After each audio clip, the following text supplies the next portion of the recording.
चीन में जो मेरा वतन है, वहाँ के मुसलमान के अकायद और फ़िक़्ह हनफी में 99% चीन के मुसलमान हिंदुस्तान के मुसलमान की तरह हनफी मजहब में है। अब जमात कौन सा है, तो जमात अहले सुन्नत वल जमात है। आज से 250 साल पहले 4 बुजुर्ग हिंदुस्तान आए थे चीन से। उनको सिलसिला नक्शबंदिया मुजद्दिदिया में बैत किए, खिलाफत दिए। उन 4 में 3 इमाम थे, तीनों को इजाजत और खिलाफत मिली।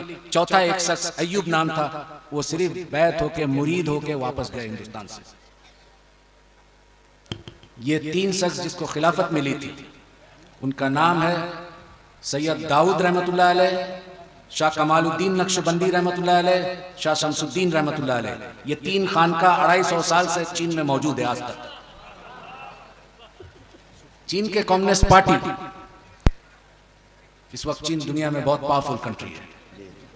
आज हम तमाम मोबाइल यहाँ रखा हुआ, वो लगभग 90% चीन का पैदावार है। मेरा चचा नक्शबंदी सिलसिला के बहुत बड़े मशाइख थे, 12 से 12.5 लाख मुरीद था। सुभान अल्लाह। उन्होंने हमें तरबियत दी।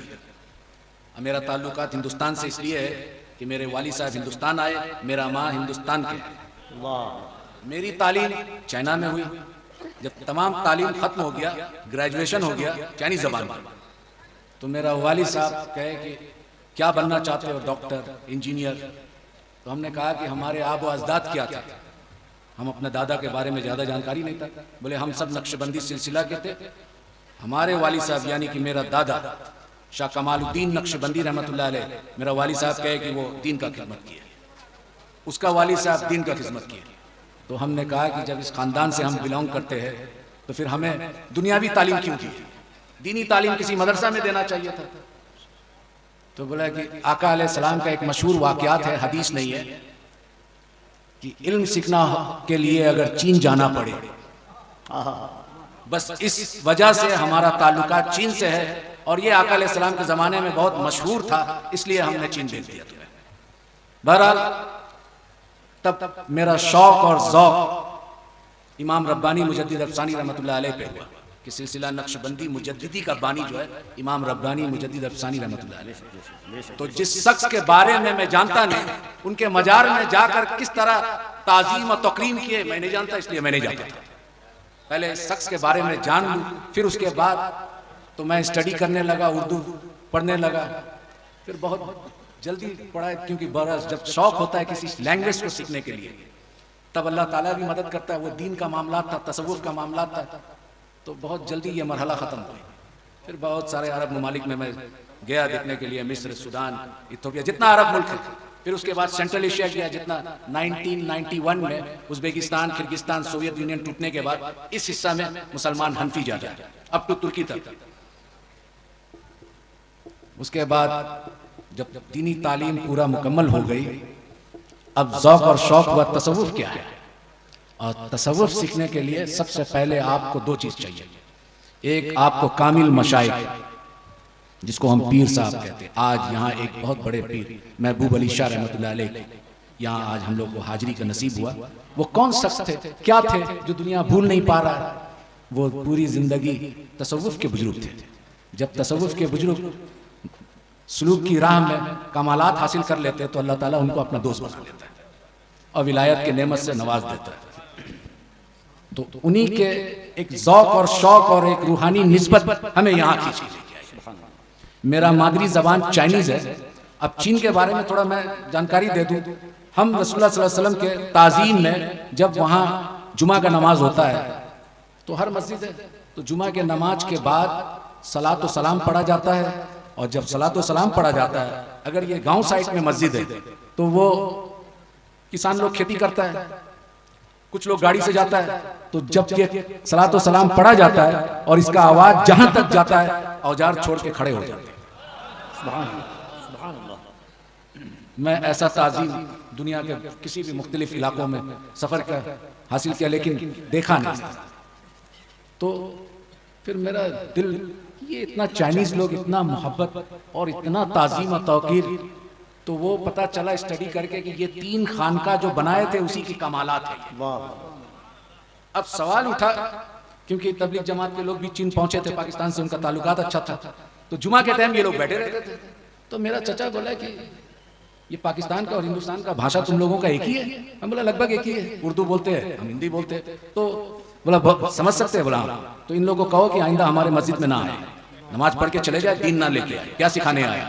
बोले क्यों? बोला हज़रत साद बिन अबू वक्कास रजी अल्लाह ताला अन्हु चीन में आ चुके थे, उसके दीन को हम पकड़ेंगे, इनसे कह देना कि तुम अपना दीन मुबारक को ले जाओ। तो बोले कि नहीं, ये नमाज में बैठना और सलात व सलाम पढ़ना खड़ा कहाँ से साबित है, दलील दीजिए। वो तबलीग जमात के 16 आदमी थे। आज तो तबलीग जमात चीन में बैंड है, वहां भी बैंड है। सिर्फ अगर चीन का सरकार इस्लाम को कबूल करता है तो वो बोलता है कि खानका के जैसा मुसलमान बनाओ जो मोहब्बत फैलाता है। नारे तकबीर, नारे रिसालत, मसलके आला हजरत, मसलके अहले सुन्नत। सुभान अल्लाह। अब सवाल है, अरब में देखता है लोग, अरब से इस्लाम आया, सहाबी अरबी थे, ताबईन अरबी थे, तबे ताबईन अरबी थे, आका अलैहिस्सलाम अरब में आए। तो अरब में खारजी भी आया था, राफजी भी आया था, मुतजल्ला फिरका जो है अरब में आया था। ये तमाम शिया जो हजरात है, हमारा कोई बात नहीं है, हमारा अकायद में इख्तिलाफ है, लेकिन ये सब यहाँ अरब में आया था, हिंदुस्तान में नहीं आया था। तो सवाल उठा, जब स्टडी किया तो ये लोग ज्यादा जो अहले सुन्नत से निकले, मेन स्ट्रीम अहले सुन्नत है, सवादे आजम, लेकिन इससे जो साखे निकला मुख्तलिफ फिरकों में बटा। वो तमाम के तमाम फिरका कुरान से दलाइल देते हैं। अब ये तबलीग जमात के लोग बोलते हैं कि खड़ा होके साबित करो, ये करो, वो करो। तो हमने उसको पूछा, जवाब दिया, देखिए मेरा चचा यहाँ के ये है और पीर साहब है और वो पसंद नहीं करते, लिहाजा आप लोग यहाँ दीन फैलाने ना आए। क्यों? आप दलील से बात कीजिए। आका अलैहिस्सलाम इमाम शाफी ने इसकी जवाब दे दी। इमाम शाफी रहमतुल्लाह अलैह फरमाते हैं कि हम बिद्दती उम्मतियों से हदीस लेना बंद कर दिया। तो इमाम शाफी रहमतुल्लाह अलैह से सवाल किया, या मोहम्मद बिन इदरीस अश-शाफी, या इमाम शाफी, उम्मत में बिदात करने वाला, बिदत फैलाने वाला कौन है? बोलता है तुम्हें मालूम नहीं? उम्मत में बदतरीन उम्मत वो है जो आका अलैहिस्सलाम की ताज़ीम के लिए दलील के कायल है, दलील ढूंढता है। आका अलैहिस्सलाम के ताज़ीम के लिए जो दलील मांगे वो इमाम शाफी के नजदीक बदतरीन उम्मत है। जवाब दे दिया। तो हमने उनसे वही दोहराया इमाम शाफी के कॉल को कि भाई इमाम शाफी ने इसका जवाब दे दिया, अब क्या कहते हैं? बोला नहीं, आप दलील दीजिएगा। हम बोला देखो ऐसा है, एक हदीस है। बोला आप आलिम है? हमने कहा कि नहीं आलिम नहीं है, हम अपने चचा के साथ है, बहुत सारा मुताला किया किताब के। हदीस में एक रिवायत आया है, हजरत बिलाल हबशी रजी अल्लाह ताला अन्हु, ये हब्स के थे उस वक्त। हब्स आज के जो है इथोपिया कहलाता है। तो इथोपिया से 12-14 आदमी आका अलैहिस्सलाम मस्जिद नबवी में आए थे। आने के बाद उन लोग आका अलैहिस्सलाम और हजरत अबू बकर सिद्दीक, उमर फारूक रजी अल्लाह ताला, उस्मान गनी सब बैठे हुए साहबा। तो ये जो अफ्रीका के लोग 7 फुट 6.5 फुट के लंबा मोटा चौड़ा बॉडी का, ये सब जो है जिस तरह खाना काबा का तवाफ करते हैं उसी तरह आका अलैहिस्सलाम बैठे हुए और चारों यार सब साहबा बैठे हुए। वो एक तरफ उठ के एक पांव उठा के मोहम्मद बिन साले, मोहम्मद बिन साले, और एक हाथ उठा रहे, एक हाथ ऐसा कर रहे और ऐसा घूम रहे। तो उमर बिन खत्ताब रजी अल्लाह ताला ने खड़ा हुआ, रोकने का कोशिश किया। आका अलैहिस्सलाम फरमाए या उमर बैठ जा, बैठो, कर लेने दो पूरा। फिर जब पूरा खत्म हो गया तब बैठे। तो फिर आका अलैहिस्सलाम उमर को मुखातिब करके अब पूछो क्या पूछना चाहते हो। तो जब उमर बिन खत्ताब पूछे उनसे कि तुम लोग ये क्या करते हो, तो वो जवाब सुन लीजिए, हम अपने राजा का इस्तकबाल इस तरह करते, आप दो जहां के राजा है तो आपके इस्तकबाल इस तरह ना करूं। वो अजमी थे, अरबी नहीं थे। तो हदीस में आया ये रिवायत। बारह तौहीद, क्योंकि अहले अरब जो खास करके वहां भी अपने आप को सल्फी या हिंदुस्तान में अहले हदीस कहते हैं, वो कहते हैं कि अहले सुन्नत के पास में तौहीद नहीं है। हमारे बुजुर्गाने दीन जो गुजर के आए, ये सब तौहीद के उस मकाम पे पहुंचे जहां पर तौहीद के मार्फत, अल्लाह की मार्फत हासिल कर ली। तुम जो तौहीद का बयान करते हो, वसीला को मानते नहीं हो, तो उस पर थोड़ा डिबेट हुआ हमसे। तो हमने कहा कि देखो खुदा मत बनो। बोला हम खुदा कैसे बनते, माज़अल्लाह अस्तगफिरुल्लाह। हम बोला वो रब्बे जल जलाल होकर अपने तौहीद को बयान करता है तो क्या कहता है, कुल हुवल्लाहु अहद, कह दीजिए ऐ मेरे महबूब कुल। कुल का माने कौन है ये समझो, कुल कह दीजिए। किससे कह दूं? मेरे बंदों से, आप अपने उम्मतियों से कह दीजिए, वो अल्लाह एक है। तो अल्लाह रब्बुल इज्जत अपने तौहीद को बयान कर रहे हैं वसीला रिसालत से, और तुम बंदा होकर वसीला रिसालत को हटा के खुदा की तरफ पहुंचना चाहते हो। ये तो नामुमकिन है, ये तो खुदा का सुन्नत भी नहीं। इस तौहीद को ले जाओ, ये शैतानी तौहीद है। हम उस तौहीद को मानते हैं, अहले सुन्नत वल जमात के हुजूर गौसुल आजम रजी अल्लाह तआला अन्हु के तौहीद को मानते हैं। अभी एक अल्लामा ने कहा, तेग अली शाह रहमतुल्लाह अलैह, मेरा एक निस्बत हजरत तेग अली शाह रहमतुल्लाह अलैह के एक खलीफा थे अब्दुल गफूर रहमतुल्लाह अलैह। उनका एक खलीफा थे जो बांग्लादेश में है, शाह नबी बख्श रहमतुल्लाह अलैह। उनसे भी इस्तिफादा का मौका मिला, तो वो जब बुजुर्गों से आप इस्तिफादा करते, उनकी जूती सीधी करते, तो उनका कुछ फैज़ तो मिलता है। और जब वो फैज़ मिलता है तो फिर आप एक बेखुशबू वाला फूल होते हैं, लेकिन खुशबूदार फूल के साथ जब जुड़ते हैं तो उसकी तासीर जो है आपके अंदर आने लगता है, तो आपका भी महक होने लगता है। तो ये तौहीद छोड़ दो, क्योंकि रब होकर वसीला रिसालत से अपना तौहीद बताता है, और तू बंदा होकर रिसालत को हटा के डायरेक्ट खुदा तक पहुंचता है। वो तो खुदा का सुन्नत नहीं है, और तू खुदा ही दावा कर रहा है उससे बढ़कर। ये सुन्नत, ये तौहीद नहीं चाहिए। दूसरी एक, बुजुर्गाने दीन क्या सिखाते हैं भाई? एक जब जाहिरी इल्म हासिल कर ले, उसके बाद अल्लामा का डिग्री ले ले, अब वो बातिन के अहवाल को सुधारने के लिए कहां जाए? तो वो किसी बुजुर्ग कामिल वली की तलाश करता है, बहरहाल जो भी सिलसिला हो। और जब वो तलाश करता है तो उसकी जूती सीधी करता है, उस वक्त तक सीधी करता है जब तक अपना इरादा अपने उस्ताद के इरादे में गुम ना कर दे। अब उस्ताद जो चाहता है वो करता है। इसको फनाफिल शेख कहते हैं कि अपने इरादा को तर्क कर दिया और अपने उस्ताद के इरादे को गलबा लाया। वो जो बनाना चाहता है वो बनना चाहता है। वो क्या सिखाते हैं? 2 सब्जेक्ट है तमाम खानका में, 2 सब्जेक्ट, एक रूह, दूसरा नफ्स। रूह और नफ्स का क्या ताल्लुकात है, तमाम बुजुर्गाने दीन का फोकस इस पर है। अब इसको एक एग्जाम्पल के तौर पे हम समझाते हैं। हमारा एक जिस्म है, जिस्म एक मुल्क है, उसका कैपिटल उसका दिल। 2 पॉलिटिकल पार्टी है, अमेरिका में 2 पॉलिटिकल पार्टी है, डेमोक्रेटिक रिपब्लिक, हिंदुस्तान में मल्टी पार्टी सिस्टम है। अब 2 पार्टी लड़ाई करता है कैपिटल को कब्जा करने के लिए, रूह और नफ्स। रूह कोशिश करता है बंदों का कल्ब को हासिल करने के लिए, नफ्स कोशिश करता है बंदों के कल्ब को हासिल करने के लिए। जिसमें 2 पॉलिटिकल पार्टी के हैसियत से अगर रूह गलबा आ गया या नफ्स गलबा आ गया, तो अक्ल सलीम प्राइम मिनिस्टर होता है, इसको खबर देता है मेरा हाथ पांव देखना सुनना ये सब डिफरेंट मिनिस्ट्री है।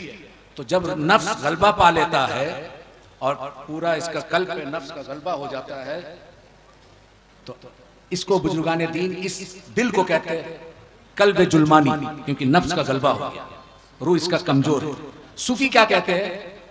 उनको तस्किया नफ्स के वजह से उसकी नफ्स को कमजोर करते हैं और रूह के ताबे कर देते हैं। जब नफ्स गलबा पा लेता है, कल्ब को कब्जा कर लेता है और अक्ल सलीम को कहता है कि मुल्क में अब मेरा जीत हो गई, अब ये वो सुनेगा जो नफ्स चाहेगा, तो गुनाह करता है। और उसके ऑपोजिट में नफ्स हार जाए, कमजोर हो जाए, रूह गलबा पा ले, और रूह जब गलबा पाता है तो रूह तो जमीन का चीज नहीं है, रूह अरवा से आया, अल्लाह से वादा करके आया, अलस्तु रब्बी कालू बला, उसको पूरा करके जाना है, जिस्म को लेके जाना है। तो जब रूह कब्जा कर लेता है कैपिटल, तो उसका पूरा जिस्मानी, उसका डिफरेंट पार्ट्स ऑफ मिनिस्ट्री, वो तमाम वो काम करता है जिससे रूह को सुकून मिलता है। उसको सूफिया कहते हैं कि इस बंदे का कल्ब रूहानी। ये है खानकाई निजाम, ये सिखाते हैं तस्फिया कल्ब। अब तीसरा एक है, और इसी पर मेरा तकरीर खत्म कर दूंगा। गौर से सुनिए आप, चाइनीज जबान में लिंग ख्वन कहते हैं, लिंग ख्वन। अज़ीज़ान मिल्लत इस्लामिया, शहज़ादे गौसे आज़म औलाद रसूल हुज़ूर सय्यदी शबाहत मियां साहब क़िबला की आमद है। इस्तक़बाल कर लें पूरा मजमा दिल लगाकर। नारे तकबीर, और ज़रा बुलंद आवाज़ से नारे तकबीर, नारे रिसालत, हुज़ूर सय्यदी शबाहत मियां साहब क़िबला, फ़ैज़ाने औलिया कॉन्फ्रेंस, उनसे हज़रत दाता महबूब शाह। नारे तकबीर, नारे रिसालत।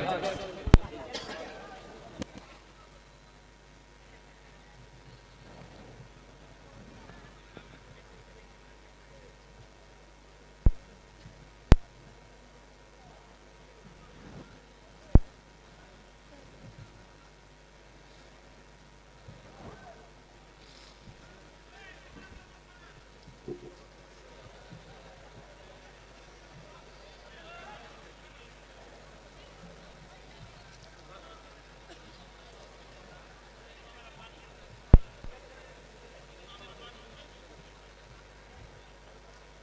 का सवाल जवाब।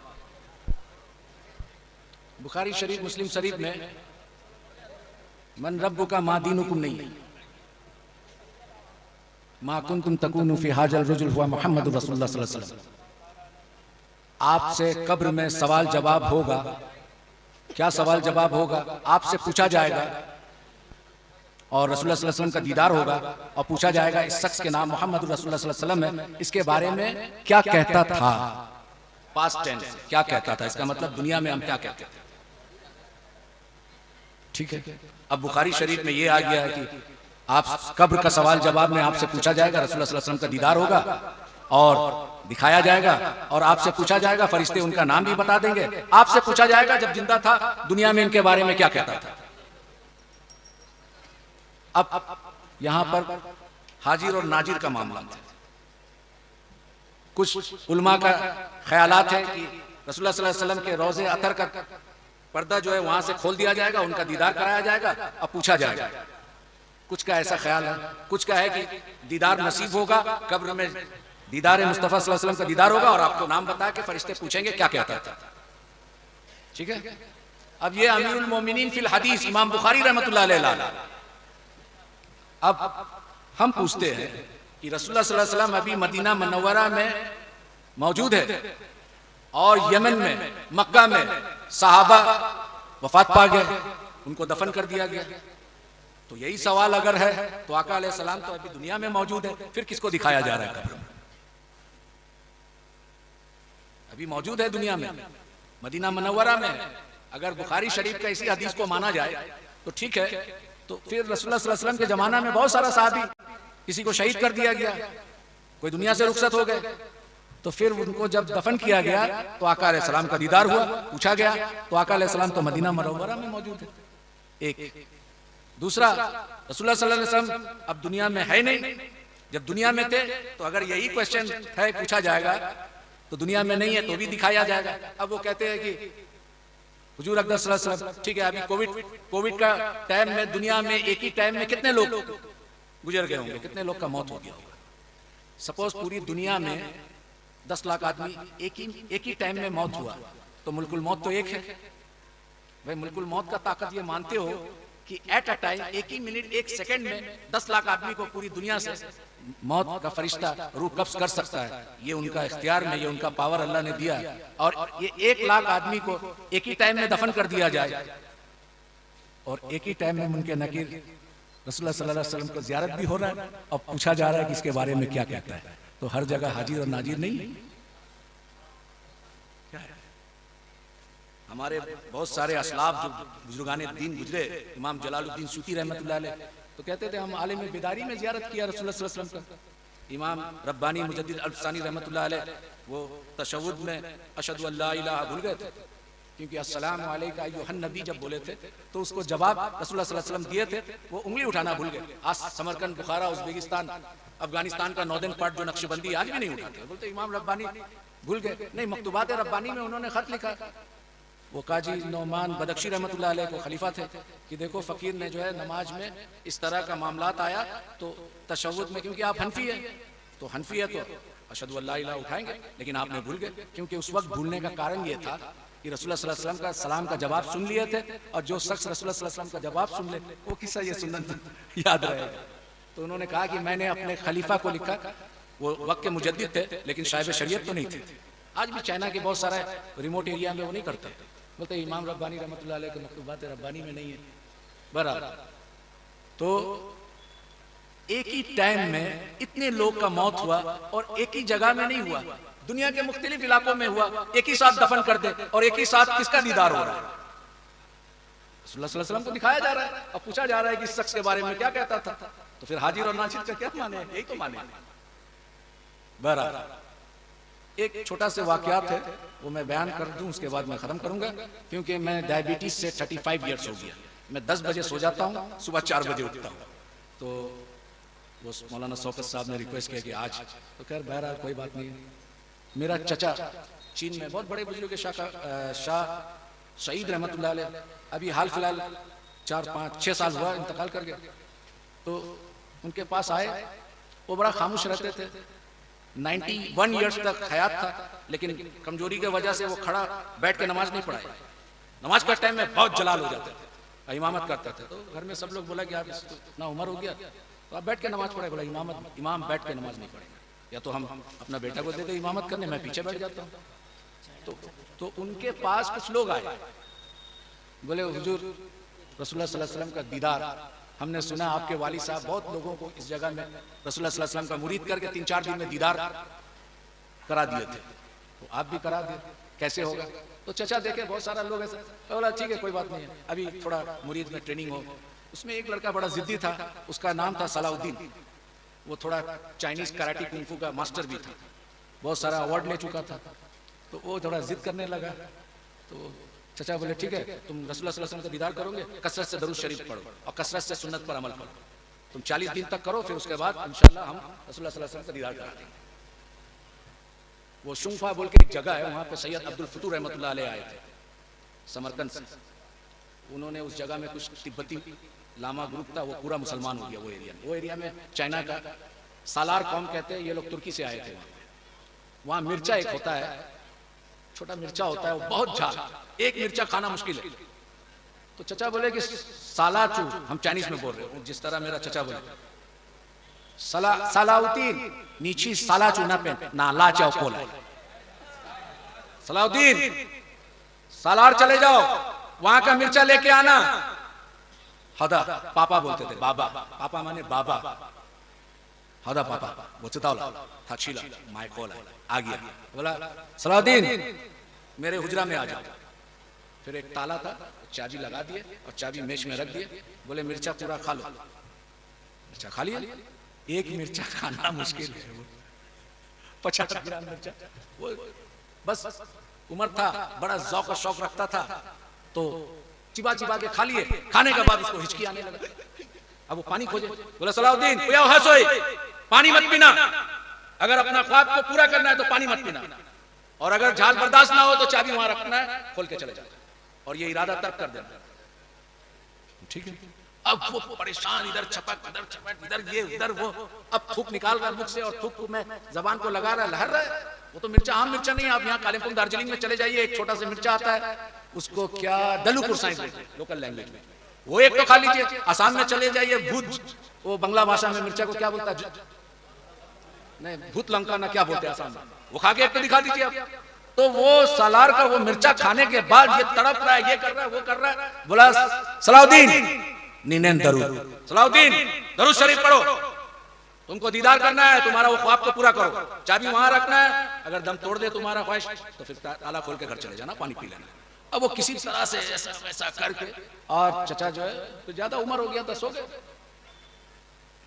अब पानी भी सामने रखा हुआ है, पानी सामने है, पीना है नहीं पीना है, और बोला नहीं पिए। किसी तरह से फजर का टाइम में चचा उठते तहज्जुद के लिए, तो देखा ये अभी भी वैसे ही, थोड़ा देर के लिए उसका नींद लगी। जब चचा उठे, आवाज आया वजू करने का, तो वो उठे, सोचे कि हम पानी लेके आएंगे, अब थोड़ा मुख में डाल लेंगे। तो जल्दी से चचा का पानी लेके आए लोटा में, और बोले कि मैं भी वजू कर लूं ताकि पानी मुख में चले जाए। तो बोला बेशक तुम मेरे लिए पानी लाए, लेकिन तुम अभी वजू मत करना। मैं क्यों? बोला तुम अभी तहज्जुद तो पढ़ोगे नहीं। बोला हम भी पढ़ेंगे, तो फिर मिर्चा का झाल खत्म हो जाएगा। बोला नहीं करेंगे। चलो ठीक है, तुम फजर पढ़ लेना। चचा तहज्जुद से फारिग हो गए, मस्जिद में चले गए, इमामत किए। अब वो पूछने लगा, चचा के हुजरा में आए कि हम पूरा मिर्चा खा लिया, पानी नहीं, ताला भी खोला नहीं, रसूलुल्लाह सल्लल्लाहु अलैहि वसल्लम का दीदार नहीं हुआ। बोला तुमको नींद लगा था? बोला थोड़ा देर के लिए लगा था। क्या देखा? बोला हर तरफ पानी देख रहे, आसमान से पानी गिर रहा है, पहाड़ से पानी आ रहा है, घर में पानी है, हर तरफ पानी पानी। बोला हाँ ठीक है अल्हम्दुलिल्लाह। कल जब मिर्चा खिलाया था तुम्हें, वो आम मिर्चा तो नहीं था, सालार का मिर्चा था। तो तुम पानी के लिए तुम्हारा मेंटली, साइकोलॉजिकली, तुम्हारा जाहिर, तुम्हारा बातिन, तुम्हारा हर चीज तवज्जो पानी में था। जब तुम्हारा पूरा तवज्जो पानी में था तो ख्वाब में तुम पानी देखा। अब जिस दिन रसूलुल्लाह सल्लल्लाहु अलैहि वसल्लम पर इस तरह का तवज्जो करोगे तो वो रहमतुल लिल आलमीन का दीदार नसीब। वाह दावाना।